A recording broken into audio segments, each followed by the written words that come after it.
வணக்கம். இது Tamil dialogue 2.0 Bigg Boss season 8ல இந்த வாரம் யாரு வெளிய போக போறாங்க அப்படின்னு சொல்லிட்டு, அன்அஃபிஷியல் வோட்டிங் என்ன சொல்லுது? அப்படியே நம்ம கம்யூனிட்டி டேப் என்ன சொல்லுது அப்படின்னு சொல்லிட்டு இந்த வீடியோல பார்க்கலாம். ஃபர்ஸ்ட் அன்அஃபிஷியல் வந்தோம் அப்படின்னா, வழக்கம் போல பிஆர் அக்கா தான் டாப்ல இருக்கிறாங்க. 90,000 ஓட்டு வாங்கியிருக்கிறாங்க. உள்ள பிளேக்கும் வெளியே இருக்கிற வோட்டிங் 2த்துக்கும் சம்பந்தம் இருக்கணும். இவங்கள பொறுத்தவரை ஆரம்பத்துல இருந்தே சம்பந்தம் இல்ல அப்படின்னு தான் சொல்லணும். ஸோ அவங்க டாப்ல 90,000 ஓட்டுல இருக்கிறாங்க. 2வது இடத்துல ராணவ் இருக்கிறாரு. ராணவ் 70,000 ஓட்டுல இருக்கிறாரு. வைல்டு கார்டு என்ட்ரியா வந்து எல்லாருமே என்ன ஒதுக்குறாங்க, ஜோக்கரா பார்க்குறாங்க அப்படின்னு சொல்லிட்டு இப்ப புலம்பிட்டு இருக்காரு. இந்த புலம்பலால தான் மக்கள் இவர இந்த இடத்துல தூக்கிட்டு வந்து நிப்பாட்டி இருக்காங்களா? நெறைய பேர் புலம்புறாங்களே, அங்க வைல்ட் கார்டா வந்த பெண்கள்ல கூட. ஆனா அவங்கலாம் ஏன் வரல?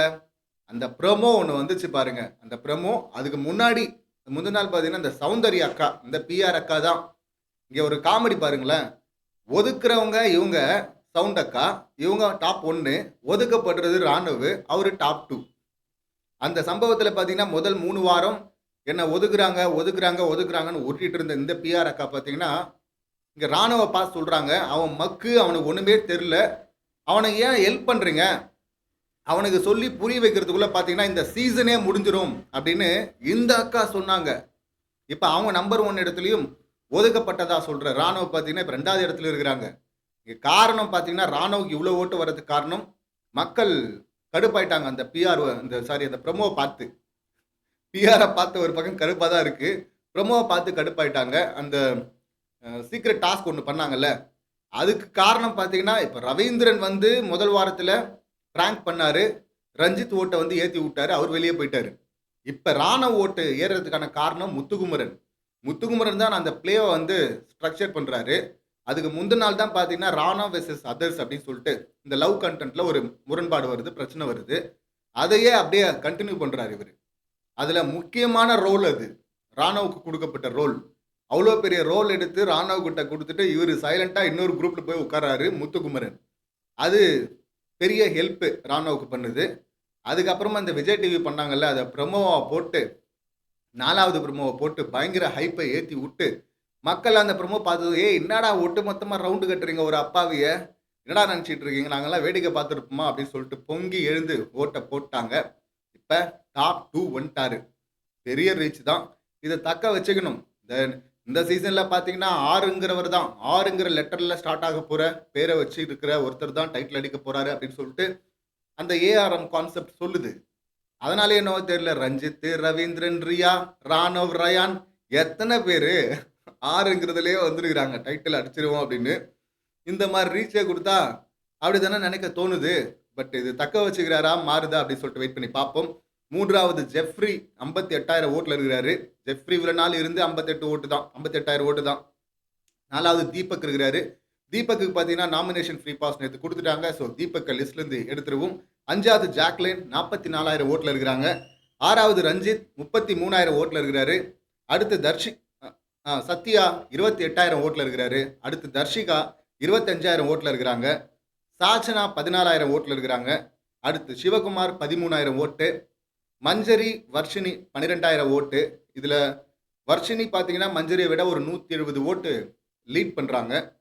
கடைசியா பார்த்தீங்கன்னா, ரியா 11,000 ஓட்டு.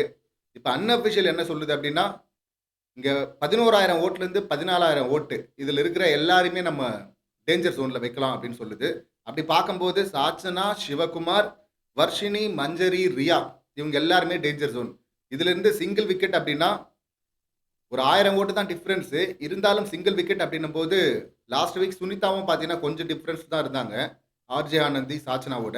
பட் சுனிதா வெளில போனாங்கல்ல. நம்ம அப்படியே எடுத்தோம் அப்படின்னா, ரியா வெளிய போறாங்க அப்படின்னு சொல்லிட்டு அன்அஃபிஷியல் சொல்லுது. டபுள் விக்கெட் அப்படின்னா ரியா, வர்ஷினி, மஞ்சரி, சிவகுமார், சாச்சனா இதுல இந்த 4 பேர்ல இருந்து ரியா கன்ஃபார்ம். மற்ற 4 பேர்ல இருந்து ஒருத்தர் போறதுக்கான வாய்ப்பு இருக்கு அப்படின்னு சொல்லிட்டு அன்அஃபிஷியல் வோட்டிங் சொல்லுது. அப்படியே நம்ம கம்யூனிட்டி டேப் வந்தோம்னா, அங்க ஒரு பெரிய சேஞ்சும் இருக்கு. அங்க ஃபர்ஸ்ட் பார்த்தீங்கன்னா, வர்ஷினிய வைக்கிறாங்க. 72% ஓட்டு விழுந்திருக்கு. 2வது இடத்துல பார்த்தீங்கன்னா, ஆச்சரியமா இருக்கு. ரஞ்சித்த வச்சிருக்கிறாங்க. இங்க ரஞ்சித் பார்த்தீங்கன்னா 6வது இடத்துல இருக்காரு. 33,000 ஓட்டு வாங்கியிருக்காரு. அன்அஃபிஷியல்ல மிடில்ல இருக்கிறாரு. Safe place. ஆனா கம்யூனிட்டி டேப்ல பார்த்தீங்கன்னா 2வது இடத்துல வச்சிருக்கிறாங்க. 63% பேர் ஓட்டு போட்டிருக்கிறாங்க. 3வது பார்த்தீங்கன்னா, சாச்சனாவ வைக்கிறாங்க. 52% பேர் ஓட்டு போட்டிருக்கிறாங்க. 4வது மஞ்சரியை வச்சிருக்கிறாங்க. 43% பேர் ஓட்டு போட்டிருக்கிறாங்க. 5வது தர்ஷிகாவை வைக்கிறாங்க. 40% பேர் ஓட்டு போட்டிருக்கிறாங்க. இப்ப இங்க பார்த்தீங்கன்னா, ஒருத்தர் எவிக்ட் அப்படின்னா வர்ஷினி அப்படின்னு இங்க சொல்றாங்க. கம்யூனிட்டி டேப் வர்ஷினி அப்படின்னு சொல்லுது. அங்க அன்அஃபிஷியல் பார்த்தீங்கன்னா ரியா அப்படின்னு சொல்லுது. இங்க டபுள் விக்கெட் அப்படின்னா வர்ஷினி, ரஞ்சித் சாச்சனா. இந்த ரஞ்சித் சாச்சனாக்குள்ள இருந்து அதாவது ஒரு வைல்டு கார்டு, ஒரு பழைய கண்டஸ்டன்ட் போறது தான் வாய்ப்பு இருக்கு அப்படின்னு சொல்லிட்டு நம்ம கம்யூனிட்டி டேப் சொல்லுது. பட் அன்அஃபிஷியல்ல அது வேறவா இருக்கு. இதுதான் இங்க நிலவரம். இப்ப நீங்க என்ன நினைக்கிறீங்க? உங்க கருத்து இந்த லிஸ்ட்ல இருக்கிறவங்களா, இல்லைன்னா உங்களுக்கு வேற ஆப்ஷன் ஏதாவது இருக்கா அப்படிங்கிறத கமெண்ட் பண்ணுங்க. இதுல ரியா வந்து போக வேண்டிய ஆளா அப்படின்னா போக வேண்டிய ஆள் தான். வெளியே போ அப்படின்னு தான் சொல்லணும். அவங்க பயங்கரமா கோச்சிக்கிட்டாங்க. இந்த லீஸ்ட் 3 கொடுத்தாங்கல்ல ரேங்கிங்ல. நான் வந்து இங்க இருக்க தகுதியான ஆள் கிடையாது. நான் இதை ஏத்துக்கவே மாட்டேன் அப்படின்னாங்க. அம்மா இது பிக் பாஸ் கொடுத்த டாஸ்க்மானதும், ஓ ஆமால பிக் பாஸ்க்காக நான் வர்றேன்றாங்க. பிக் பாஸ் வீட்ல பிக் பாஸ் டாஸ்க் கொடுக்காம வேற யார் டாஸ்க் கொடுப்பாங்க? இதுவே உங்களுக்கு அப்பதான் புரியுதாம்மா. இதுல ஏற்கனவே அந்த மொட்டை கடுதாசி டாஸ்க் வச்சாங்கல்ல, அது எதுக்கு வச்சாங்க? நேரடியா முகத்துக்கு நேரா சொல்ல முடியாத விஷயங்கள நீங்க லெட்டர் மூலியமா சொல்லுங்க அப்படின்னு சொன்னாங்க. யார் எழுதுனதுன்னு சொல்ல மாட்டாங்க. அதான் மொட்டை கடுதாசி. அப்படி இருக்கும்போது அதுல இவங்களுக்கான கேம் என்ன? இவங்க கண்டஸ்டன்ட்டா போயிருக்கிறாங்க. இவங்களுக்கு வந்து யாருகிட்ட என்ன கருத்தை சொல்ல முடியலையோ அதை தானே சொல்லணும். ஆனா இவங்க என்ன பண்ணாங்க? இவங்க வந்து இன்னொருத்தருக்கு லெட்டர் எழுதுனா எப்படி எழுதுவாங்கன்னு சொல்லிட்டு யோசிச்சு அதை எழுதுனாங்க. அதுவா டாஸ்க் அங்க? இது ரிவ்யூ பண்ணிட்டு வேற இருந்தாங்க வெளியே. இதுல ஏற்கனவே ரிவ்யூவர் ஒருத்தர் போனாரு. பெரிய ரிவ்யூவர் அவரு. அவரை தூக்கி முதல் வாரமே போட்டாங்க. இப்ப இந்த ரிவ்யூவர் போய் கேம் ஆடணும்ல, எல்லாமே out of the box thinking. கண்டஸ்டன்ட்டா உள்ள போட்டீங்கன்னா கண்டஸ்டன்ட்டா இருங்க. ஏன் ரிவ்யூவரா இருக்கிறீங்க? அப்புறம் இந்த வீக்ல பாத்தீங்கன்னா ஸ்கூல் டாஸ்க்ல திருடுற கான்செப்ட் வந்து ஆர்ஜி ஆனந்தி கொடுத்துருக்காங்க. ஆனா இவங்க போயிட்டு பவித்ரா சென்ட் எடுத்து திருடி வச்சிட்டாங்க. சரி திருடி வச்சிங்களே, அதை உடனே சொல்லிடணும்ல. இல்லை 1 மணி நேரம் 2 மணி நேரம் விளையாடிட்டு சொல்லிடணும்ல. ஆனா நேற்று மத்தியானம் திருடி வச்சதை மறுநாள் காலைல வரை சொல்லவே இல்லை. அதுக்கப்புறமா வந்து பவித்ரா அன்ஷிதா நடுவில் பார்த்தீங்கன்னா சண்டை வந்து திருடின்னு மாற்றி மாற்றி சொல்லிக்கிட்டு அவ்வளோ கலைபரம் ஆயிட்டு இருக்கு. அப்புறம் ஆர்ஜி ஆனந்தி மேலே சந்தேகம் போகுது. இவ்வளோ நடந்து முடிஞ்ச பிறகு கடைசியாக சொல்கிறாங்க, நான் தான் எடுத்து வச்சேன். அதுவும் எங்கே எடுத்து வச்சேன்? ஆர்ஜி ஆனந்தியுடைய பெட்ல எடுத்து வச்சேன் அப்படின்னு. எதுக்கு? Out of the box. இவங்களுக்கு கொடுத்தது வந்து காசிப். அந்த காசிப் பண்ணி ஏதாவது ஒரு எபிசோட்ல பார்த்தோமா நம்ம? அப்போ ஒன்றுமே இல்லை. அதுக்கு எப்படி உங்களுக்கு பெஸ்ட்டு கொடுப்பாங்க அப்படின்னா, அவங்க சொல்கிறாங்க, நான் ஜட பின்னிட்டு வந்தேன். மற்றவங்களாம் நான் தலையை விரிச்சு போட்டா வந்தாங்க. அவங்களும் ஜட பின்னிட்டு தானே வந்தாங்க. இதில் வேற இம்போசிஷன் எழுதிட்டு அதை ஒரு பெரிய பெருமையாக வந்து பாருங்க எழுதிட்டேன். ஒன்றும் சொல்கிறதுக்கு இல்லை.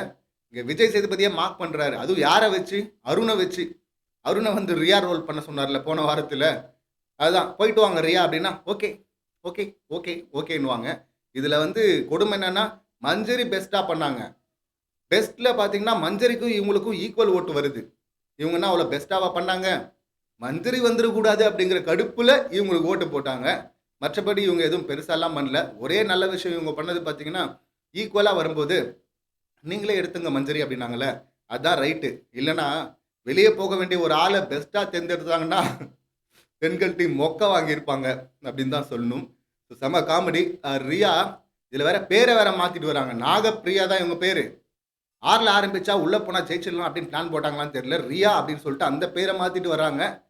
இதுக்காக தான் மாற்றினாங்கன்னு சொல்ல மாற்றி வச்சிருக்கிறாங்க. பட் இது ஒரு எண்ணம் இருந்திருக்கும்ல, இந்த சீசனில் 6 லெட்டரை வச்சு அவங்க போனால் ஜெயிச்சிடலாம் அப்படின்னு.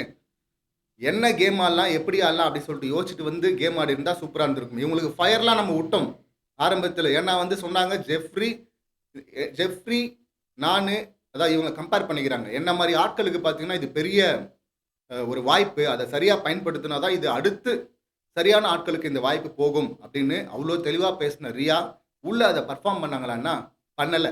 போன வாரமே ஜெஃப்ரியே கலாச்சிட்டு இருந்தா அப்படி. என்ன சொல்கிறீங்களே நீங்கள் பண்ணீங்களா அப்படின்னு அந்த லெவலில் தான் இவங்க பிளே இருந்தது. அதனால டாட்டா பை பை ரியா போயிட்டு வாங்க அப்படின்னு சொன்னா ஓகே ஓகே ஓகேன்ட்டு போகிறாங்க அப்படின்னு நினைக்கிறேன். ஸோ இது அன்அஃபிஷியல் சொல்வது ரியாதா அப்படின்னு நீங்கள் என்ன சொல்கிறீங்க அப்படின்னு சொல்லிட்டு உங்கள் கருத்தை கமெண்ட் பண்ணுங்கள். அப்படியே வந்து இந்த ஓட் போடணும், அன்அஃபிஷியலில் போடணும், இல்லை அஃபிஷியலில் போடணும், எல்லாம் கன்ஃபியூஷனாக இருக்குது எங்கே எப்படி போகிறது அப்படின்னு சொல்லிட்டு உங்களுக்கு டவுட் இருந்தால் பிக் பாஸ் ஆப் அப்படிங்கிற அந்த லிங்க் வந்து நான் டிஸ்கிரிப்ஷனில் கொடுக்குறேன்.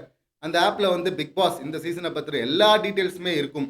யார் எந்த வீக் வந்து என்ன டாஸ்கில் ஜெயிச்சாங்க, எத்தனை முறை கேப்டன் ஆனாங்க, யாரை நாமினேட் பண்ணாங்க, ஓட் ஷேர் எவ்வளோ, அன்அஃபிஷியல் லெவலோ அப்படிங்கிற எல்லா தகவலுமே இருக்கும். நீங்கள் அங்கே கூட ஓட் போட்டுக்கலாம். அந்த ஆப்புக்கு மட்டும் தனியாக ஒரு ஓட்டிங் இருக்குது, அதுலேயும் நீங்கள் போட்டுக்கலாம். ஸோ அதை தேவைப்படுறவங்க யூஸ் பண்ணுங்க. மீண்டும் அடுத்த வீடியோவில் சந்திக்கலாம். நன்றி, வணக்கம்.